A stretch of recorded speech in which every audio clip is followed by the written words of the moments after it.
Olá, concurseiro! Seja bem-vindo ao nosso canal Concurseiro 096 AP. Inscreva-se no canal, comente, compartilhe e deixe seu like. Bem-vindo ao Pod Concurseiro 096 AP, sua porta de entrada para a vanguarda do conhecimento e do mundo do concurso público. Toda semana vamos explorar aulas sobre vários assuntos. Fiquem com a gente nessa viagem de conhecimento. Olá, tudo bem? Seja bem-vindo ao The Deep Dive. Prepare-se para uma imersão no mundo jurídico brasileiro. Especificamente, hoje a gente vai mergulhar nos crimes contra a pessoa. Isso aí. Sei que o direito pode parecer às vezes um bicho de sete cabeças, cheio de termos complicados e artigos e leis. Mas calma, a gente está aqui para te guiar nessa jornada. A ideia é que você saia daqui craque no assunto, entendendo tudo direitinho. É isso aí, é super importante nessa área. Principalmente para quem vive no Brasil e interage com o país. Entender esses crimes é crucial, né, para você se proteger e garantir seus direitos. Exatamente. E para desvendar esse universo, a gente tem aqui documentos legais super completos. Eles explicam tudo, sabe? Tintim por tintim. A gente vai usar eles como nosso mapa nessa expedição.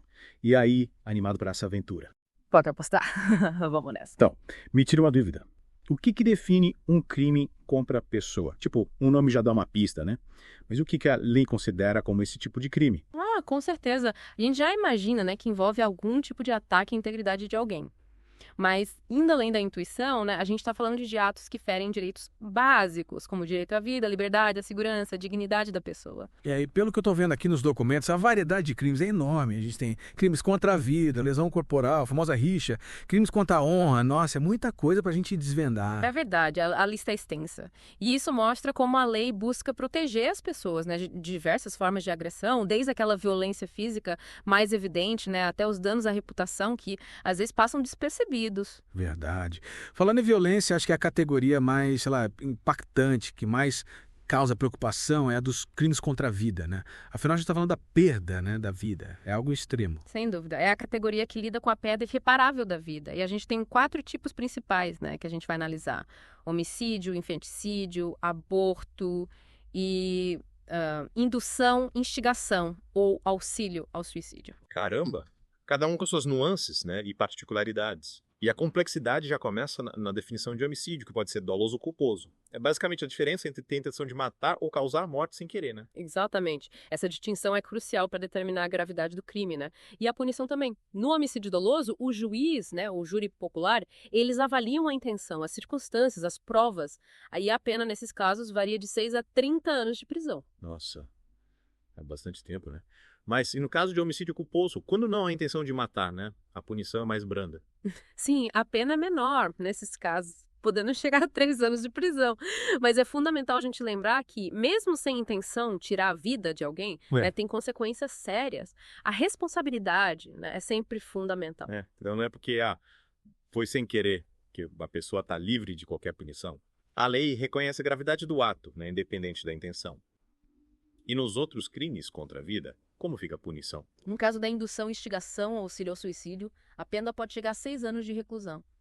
E se a vítima for menor de idade, né, ou tiver alguma deficiência, a pena dobra, mostrando a preocupação da lei, né, em proteger os mais vulneráveis. Nossa, realmente, né? A lei leva a sério a proteção da vida em todas as suas fases, em relação ao aborto e ao infanticídio. Como a legislação brasileira se posiciona? Bom, o aborto no Brasil é considerado crime, né, com pena de 1 a 3 anos de prisão. Já o infanticídio, que é o homicídio cometido pela mãe durante ou logo após o parto, sob influência do estado puerperal, tem pena de 2 a 6 anos de reclusão. Entendi. Então, em ambos os casos, a gente percebe que a lei busca, né, equilibrar a proteção da vida com a compreensão das circunstâncias específicas que envolvem esses crimes, né? São temas delicados e complexos, né, que exigem, com certeza, uma análise cuidadosa, né, considerando os aspectos legais, sociais, éticos. Bom, saindo um pouco do tema da vida, que tal a gente desvendar a famosa xixa? Só de ouvir o nome parece algo menos grave, né? Tipo, uma briguinha, sei lá. Pois é, muita gente pensa que a rixa é só uma briguinha de rua, sabe? Mas não é bem assim. Na verdade, a rixa é definida como um confronto físico, né? Violento, envolvendo várias pessoas e que coloca em risco a ordem pública e a segurança de todos. Então a rixa vai além de uma simples discussão, né? É uma situação que coloca em perigo, né, a coletividade. E por isso é tratada com seriedade pela lei, certo? Exato. A lei busca coibir esse tipo de comportamento, né, justamente para garantir a paz, a segurança da sociedade. E quem participa de uma rixa, né, pode pegar de 15 dias a 2 meses de prisão, além de multa. Não é brincadeira, né? De jeito nenhum. A gente vê que a lei não tolera esse tipo de comportamento. E já que a gente está falando de segurança, acho que é hora da gente mergulhar num tema bem delicado: sequestro e cárcere privado. Com certeza. Esses são crimes que causam grande comoção social, né? Justamente porque atingem a liberdade individual de uma forma brutal, sabe? Gerando medo, insegurança. Mexe com o nosso instinto básico, né, de liberdade. É angustiante a gente imaginar alguém sendo privado da sua liberdade, né, contra a vontade. E como a lei diferencia, né, o sequestro do cárcere privado, No sequestro, a pessoa é levada, né, de um local para outro contra sua vontade. Enquanto no cárcere privado, a vítima é mantida presa, né, em um determinado local, impedida de sair. A lei pune ambas as situações, né, buscando proteger a liberdade de locomoção. e a punição varia de acordo com a gravidade do crime, certo? Tipo, se a pessoa é mantida presa por muito tempo, se sofre violência, a pena é maior, né? Exatamente. A lei prevê diferentes níveis de punição, né, para sequestro e cárcere privado. No caso mais simples, a pena é de 1 a 3 anos de reclusão. Mas se o crime é qualificado, ou seja, se houver agravantes, né, a pena aumenta consideravelmente. E que tipo de agravantes aumentam a pena nesses casos? A gente vê muito em filme, né? Sequestros que duram dias, a vítima sofrendo maus tratos, isso impacta na punição. Com certeza. Se o sequestro, né, ou o cárcere privado durar mais de 15 dias, se a vítima sofrer violência física ou psicológica, se for menor de idade, né, se houver extorsão, a pena pode variar de 2 a 8 anos de reclusão. Nossa. E em casos mais graves, né, se a vítima sofrer lesão corporal grave, a pena sobe para 8 a 15 anos. Caramba. E se, infelizmente, a vítima morrer em consequência do sequestro ou cárcere privado, como a lei pune os responsáveis? Em casos de morte da vítima, a pena é ainda mais severa, variando de 12 a 30 anos de reclusão.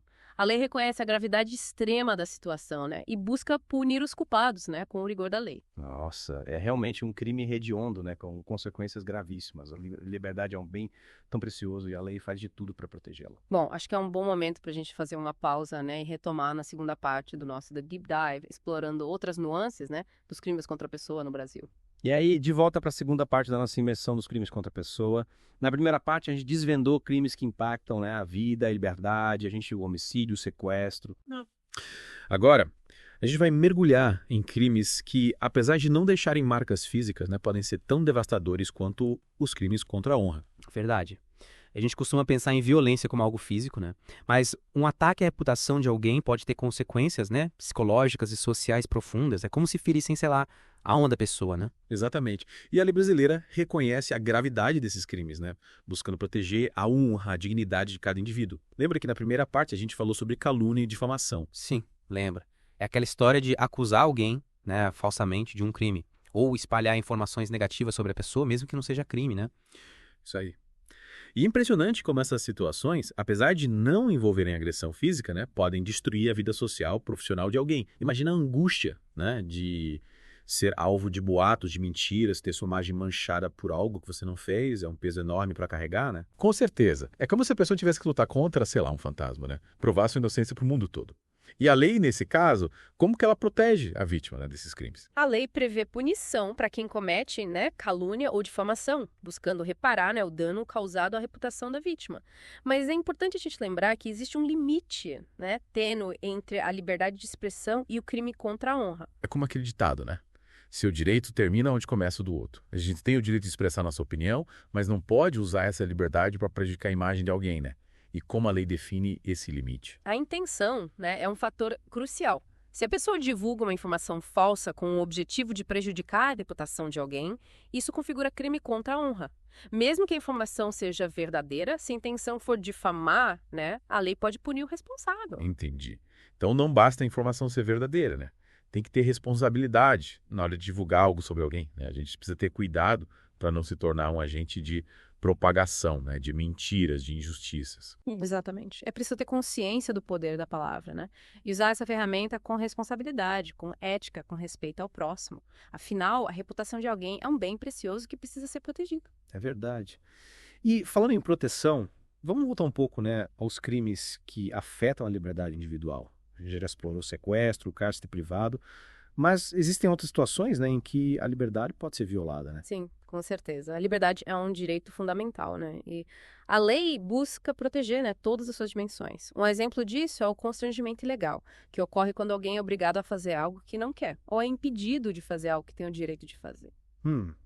Me dá um exemplo prático para entender melhor essa situação. Imagina que você está no supermercado e ao sair, né, o segurança te impede de ir embora. Te acusa de roubo sem nenhuma prova, te revista na frente de todo mundo. Isso configura constrangimento ilegal. Você está sendo privado, né, da sua liberdade de ir e vir sem justa causa e ainda sofrendo, né, humilhação pública. Nossa, que situação horrível. É como se a pessoa estivesse sendo, sei lá, julgada e condenada sem direito à defesa, né? E em casos assim, como a vítima pode se proteger? É fundamental que a vítima mantenha a calma, né? Explique a situação de forma clara e objetiva.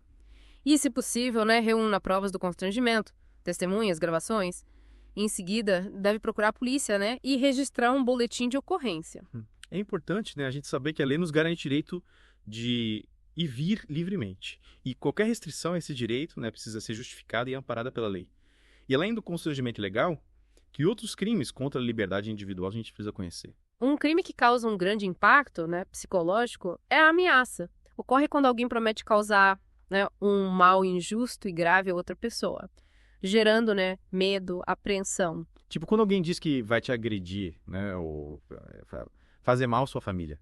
É que medo que te paralisa, né? Te faz sentir vulnerável. Exatamente. E a ameaça pode ser verbal, escrita ou até mesmo por gestos. O importante é que a vítima se sinta intimidada, né, com medo de que o mal prometido se concretize. A lei reconhece esse impacto, né, psicológico da ameaça e busca proteger a vítima punindo o autor. Ou seja, mesmo que a ameaça não se concretize, né, o simples fato de gerar medo e insegurança na vítima já é suficiente para configurar o crime, né? A lei protege a paz de espírito das pessoas. E quando a violência vai além da ameaça, né, e se torna física, como a lei classifica e pune esses atos? Nesses casos, a gente está falando dos crimes de lesão corporal, né, que abrangem desde um simples arranhão, né, até lesões gravíssimas que deixam sequelas permanentes físicas e psicológicas. A gravidade da lesão, né, é o que determina a pena. Entendi. E como a lei define a gravidade, né, da lesão corporal, o que diferencia uma lesão leve de uma grave? A lesão corporal leve, né, causa pequeno dano à saúde da vítima, tipo um hematoma, um corte superficial. Já a lesão corporal grave causa debilidade permanente de membros, sentido ou função, aceleração de parto ou incapacidade para as ocupações habituais por mais de 30 dias. Entendi. Então a gravidade da lesão é medida pelo impacto que ela causa, né, na vida da vítima. Se a lesão impede a pessoa de trabalhar, de se locomover, de realizar atividades do dia a dia, a punição é mais severa. Exatamente. E a lei ainda prevê, né, a lesão corporal gravíssima, que ocorre quando a lesão resulta em deformidade permanente, perda ou inutilização de membro, sentido ou função, aborto ou enfermidade incurável.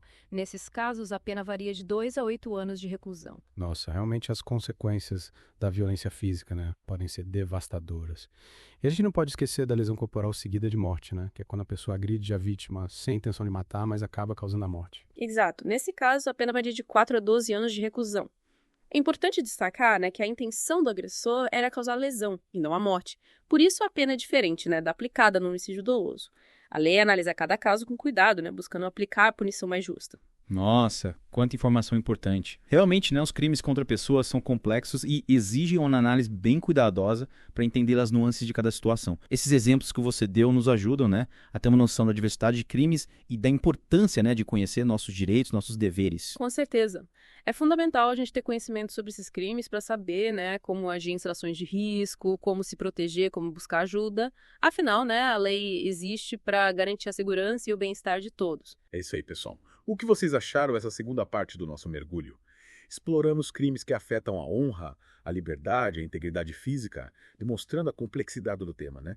E a importância de conhecermos nossos direitos. Na terceira e última parte, a gente vai falar sobre como denunciar esses crimes e quais os recursos disponíveis para as vítimas. Fiquem ligados, de volta para a última parte do nosso mergulho profundo nos crimes contra a pessoa. Isso aí. Nas partes anteriores, a gente explorou os tipos de crimes, as nuances da lei, a importância da gente conhecer os nossos direitos. Agora, a gente vai falar sobre como agir, né, diante de uma situação dessas, seja como vítima ou como testemunha. Afinal, de nada adianta a gente conhecer a lei e a gente não sabe como usar ela a nosso favor, né? É verdade. Saber o que fazer, né, em situações de risco é essencial para garantir a nossa segurança de quem está ao nosso redor. É como ter um mapa, né, para navegar no território desconhecido. Te dá mais confiança, né, para agir. É tipo um guia, né? Para onde correr caso algo aconteça. E nesse guia, né? Qual que é o primeiro passo a ser tomado quando a gente se depara com um crime contra a pessoa? O primeiro passo, sem dúvida, é registrar um boletim de ocorrência. Ah, tá. É a partir desse registro que a polícia inicia a investigação, né? Buscando identificar os culpados, reunir provas para que a justiça seja feita. E como a gente faz isso? Corre para a delegacia mais próxima, liga para o 190. Tem um aplicativo para isso. A forma mais tradicional, né, é procurar a delegacia de polícia mais próxima, né, e relatar o ocorrido. Mas com o avanço da tecnologia, né, muitas regiões já oferecem a opção de registrar o boletim de ocorrência online, né, através da delegacia eletrônica. Essa opção online facilita bastante, né? Evita filas, deslocamentos, torna o processo mais rápido. Mas, seja online ou presencial, imagino que a gente precisa ter em mente os detalhes do ocorrido, né? Datas, horários, características dos envolvidos. Tudo isso é importante. Com certeza. Quanto mais informações você fornecer, melhor para a polícia conduzir a investigação, né? Detalhes como data, hora, local, descrição dos envolvidos, tudo isso ajuda a montar o quebra-cabeça do crime. Juntar as pecinhas, né, para formar a imagem completa do que aconteceu. E depois de registrar o boletim de ocorrência, qual que é o próximo passo? A gente só espera a polícia resolver o caso. Não, é bem assim. É importante acompanhar o andamento da investigação, né? Entrar em contato com a delegacia para saber se há novidades. E, se for o caso, procurar um advogado para te auxiliar. O advogado funciona como um guia nesse processo, né? Nos orienta sobre os nossos direitos, ajuda a gente a entender os termos jurídicos, a construir uma estratégia de defesa, né? Mas e como encontrar um advogado especialista nesse tipo de crime? É só abrir a lista telefônica e escolher um. Calma, não é bem assim, né? Encontrar o advogado certo é fundamental para garantir seus direitos. Você pode pedir indicações para amigos, familiares, consultar a Ordem dos Advogados do Brasil, ou a AB da sua região, ou procurar na internet por advogados criminalistas. Boa dica. E além da polícia, do advogado, existe algum outro órgão que a gente pode procurar para pedir ajuda? Algum tipo de suporte, né, para as vítimas? Sim. O Ministério Público também atua, né, na defesa dos direitos das vítimas de crimes. Você pode procurar a Promotoria de Justiça da sua região e relatar o ocorrido. Eles podem te orientar, te dar suporte e até mesmo entrar com ações em seu nome. Então a gente tem várias frentes de apoio, né? A polícia para investigar, advogar para defender e o Ministério Público para garantir os nossos direitos. E no caso da violência doméstica, que a gente discutiu nas partes anteriores, existem mecanismos específicos, né, de proteção para a vítima. Com certeza. A Lei Maria da Penha, né, criada para combater a violência contra a mulher, prevê uma série de medidas protetivas para garantir a segurança da vítima. Que tipo de medidas? A gente ouve falar em medidas protetivas, mas na prática, o que isso significa? As medidas protetivas podem variar, né, de acordo com o caso. Mas, em geral, elas incluem, né, o afastamento do agressor do lar, a proibição de contato com a vítima por qualquer meio, a fixação de pensão alimentícia, entre outras. Nossa, essas medidas são realmente importantes para proteger a vítima, né? E evitar que a violência se repita. E como que a vítima consegue essas medidas? Precisa entrar na justiça. A vítima pode solicitar ao juiz, né, as medidas protetivas no momento do registro do boletim de ocorrência ou a qualquer momento durante o processo. O Ministério Público também pode requerer essas medidas em nome da vítima, garantindo a segurança, né, e bem-estar dela. Que bom saber que existem mecanismos, né, para proteger as vítimas de violência doméstica. É um passo importante na luta contra esse problema que, infelizmente, ainda faz tantas vítimas, né? Sem dúvida. É fundamental que as mulheres saibam que elas não estão sozinhas, né? Que existem leis, instituições para protegê-las. A denúncia é o primeiro passo para romper o ciclo de violência, né? E reconstruir a vida. E para quem está passando por essa situação, né?